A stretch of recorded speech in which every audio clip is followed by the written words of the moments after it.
4 जून के बाद अगले 6 महीने में देश में बहुत बड़ा राजनीतिक भूचाल आने वाला है।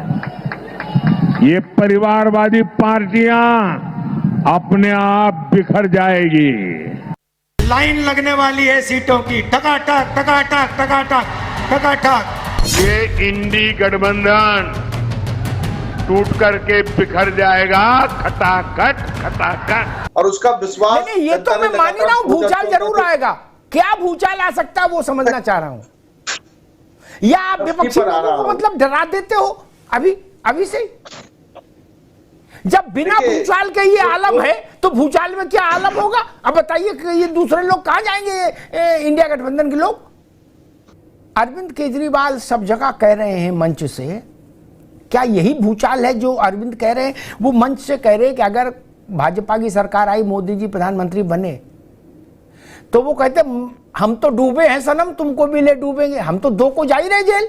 वो कह रहे हैं लेकिन बचेंगी ममता भी नहीं, स्टालिन भी नहीं, तेजस्वी भी नहीं, जाएंगे सब जेल।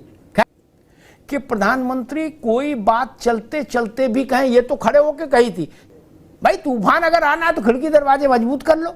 जय श्री राम दोस्तों, अगर आप इस चैनल पर पहली बार आए हैं तो इस चैनल को लाइक, शेयर और सब्सक्राइब जरूर कीजिए, क्योंकि इस चैनल पर हमेशा देश विरोधी और हिंदू विरोधी लोगों की बैंड बजाई जाती है। आपके कमेंट और सुझाव से मेरा मनोबल बढ़ता है, इसलिए इस चैनल को जरूर सब्सक्राइब कीजिए। दोस्तों, आज चुनाव खत्म होने वाला है और इस पर मोदी जी ने कह दिया है कि चुनाव के बाद 4 जुलाई के बाद ये इंडी गठबंधन टुकड़ों में बिखर जाएगा। इस पर अमिताभ अग्निहोत्री ने खूब लताड़ा है, देखिए आप इस डिबेट में। प्रधानमंत्री ने बड़ा गंभीर बात कही थी, और वो भी माइक पर, कि 4 जून के बाद से नोट कर लो 6 महीने के भीतर देश में बड़ा राजनीतिक, वो ये भी कह सकते थे बड़ी राजनीतिक हलचल होगी, नहीं कहा। उन्होंने शब्द इस्तेमाल किया भूचाल आएगा। क्या भूचाल समझ में आ रहा है दीपक जी? देखिए अमिताभ जी, देश के प्रधानमंत्री आदरणीय नरेंद्र मोदी जी ने हमेशा से संकल्प सिद्ध होकर के जो कहा वो करके दिखाया, और उसका विश्वास नहीं, ये तो मैं मान ही रहा हूं, भूचाल जरूर आएगा। क्या भूचाल आ सकता है वो समझना चाह रहा हूं। या आप विपक्षी लोगों को मतलब डरा देते हो अभी से।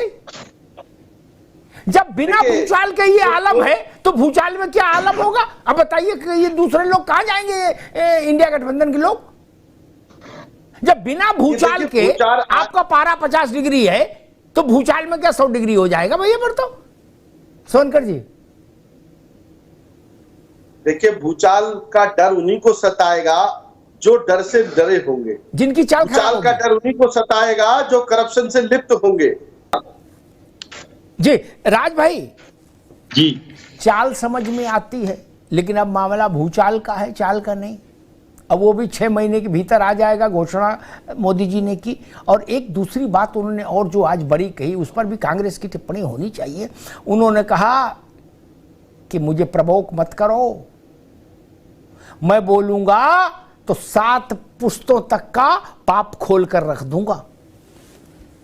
राज शर्मा जी, अरे कुछ नहीं कहते ये सब, अब इनकी कोई बात की क्रेडिबिलिटी नहीं है भैया। ये कहां पुस्तकों की खोल देंगे? भूचाल आ गया। ये कोई राष्ट्रीय पिक्चर है? ये प्रधानमंत्री के मुंह से शब्द अच्छे लगते हैं। अरविंद केजरीवाल सब जगह कह रहे हैं मंच से, क्या यही भूचाल है जो अरविंद कह रहे हैं? वो मंच से कह रहे हैं कि अगर भाजपा की सरकार आई, मोदी जी प्रधानमंत्री बने, तो वो कहते हम तो डूबे हैं सनम, तुमको भी ले डूबेंगे। हम तो 2 को जा ही रहे जेल। वो कह रहे हैं लेकिन बचेंगी ममता भी नहीं, स्टालिन भी नहीं, तेजस्वी भी नहीं, जाएंगे सब जेल। क्या वारंट सबका? केजरीवाल जी कह रहे मैं नहीं। क्या वो कह रहे हम तो डूबे हैं सनम, तुमको भी ले डूबेंगे, तिहाड़ में आना पड़ेगा। क्या यही भूचाल है जिसको केजरीवाल इंडिकेट कर रहे हैं? और दूसरा, ये भूचाल शब्द भी बड़ा विचित्र है। कुछ समय पहले राहुल गांधी ने कहा था कि मैं संसद में बोलूंगा तो भूचाल आ जाएगा। वो संसद में बोल के निकल भी गए, वहां कुछ हुआ ही नहीं। लेकिन मोदी जी अगर कह रहे हैं कि भूचाल आ जाएगा, तो उसकी आशंका तो केजरीवाल जैसे नेता इंडिया गठबंधन के मंचों से कह रहे हैं कि आपकी कोई नहीं बचेगा, तुम्हें हमारी कसम सब जेल जाओगे। कि प्रधानमंत्री कोई बात चलते चलते भी कहें, ये तो खड़े होकर कही थी, चलते चलते भी कहे तो उसके गांठ बांध कर रखिए। क्योंकि एक बार उन्होंने कहा था कि मैं कुछ भी यूं ही नहीं बोलता, जो बोलता हूं उस पर बहुत पहले चिंतन कर चुका होता हूं, पूरा ब्लूप्रिंट बना लेता हूं पहले। लोग बोले, लोगों को ऐसा लगता है कि अचानक बोल दिया, अचानक नहीं। मैं इसीलिए बार बार पूछ रहा हूं कि भैया अभी पूछ भी रहा हूं और आपको सजग भी कर रहा हूं क्या जी। भाई तूफान अगर आना है तो खिड़की दरवाजे मजबूत कर लो। वो भूचाल राजनीतिक दलों में तोड़फोड़ भी हो सकता है, विखंडन हो सकता है। जैसा संजय राणा जी कह रहे थे, कुछ की जेल यात्रा पेंडिंग है, वो फास्ट फॉरवर्ड में मूव कर सकती है, भाई चलो जेल। केजरीवाल जी भी कह रहे हैं कि जेल चलो अभियान चलाया जाएगा, सब जेल जाएंगे। अधिकांश नेता, केजरीवाल जी की माने तो वो तो कह रहे कोई नहीं बचेगा, सब जाएंगे। अच्छा, सब ना भी जाए तो अधिकांश जाएंगे। और इनके अलावा भी मुझे लगता है कुछ भूचाल कुछ अलग किस्म का भी हो सकता है। उसमें समान नागरिक आचार संहिता हो सकती है 6 महीने के भीतर। उसमें वन नेशन वन इलेक्शन, एक देश एक चुनाव हो सकता है।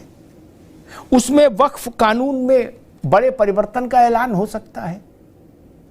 और पीओके के लिए, पीओके की भारत में वापसी के लिए कुछ कदम उठाए जाने का ऐलान हो सकता है। ये सब चीजें भी किसी भूचाल से कम नहीं है हिंदुस्तान के लिए। नहीं, नेताओं का जेल जाना कोई देश में राजनीतिक भूचाल नहीं होता। केजरीवाल जी जेल हुआ है दिल्ली में, भूचाल क्या? कहीं किसी की चाल तक नहीं बदली।